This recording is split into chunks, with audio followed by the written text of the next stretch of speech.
ఆదివారం అయినా రెస్ట్ ఉండదు, పండగలైనా రెస్ట్ ఉండదు, ఫంక్షన్లైనా రెస్ట్ ఉండదు అంటూ నేను ఇంట్లో వాళ్ళ మీద ఉండే కోపాన్ని చపాతీ పిండి మీద చూపిస్తూ చపాతీ పిండిని కలుపుతూ ఉన్నాను. ఇంతలో మా పెద్దోడు వచ్చి, ఏంటమ్మా వీకెండ్ కదా ఈ రోజు కూడా రెస్ట్ లేదా నీకు అన్నాడు.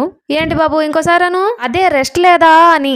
బాబు చిట్టి, ఈ మాట కోసం 12 సంవత్సరాల నుంచి ఎదురు చూస్తున్నారా? కనీసం మీ నాన్న ఒక్కసారి కూడా అడగలేదు.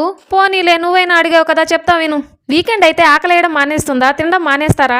నాకు వీకెండ్ లేదు, ఏమీ లేదు, ఏ రోజైనా వండాల్సిందే.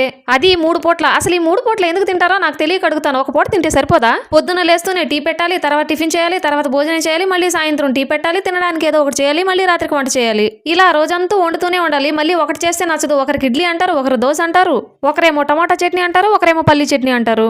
ఏదో చేయలేక నేను మిగిలిన చట్నీ ఫ్రిడ్జ్ లో ఉంది, వేడి చేస్తాను, సర్దుకొని తినండి అంటే తింటారా? మళ్ళీ ఫ్రెష్ గా చేయాలి.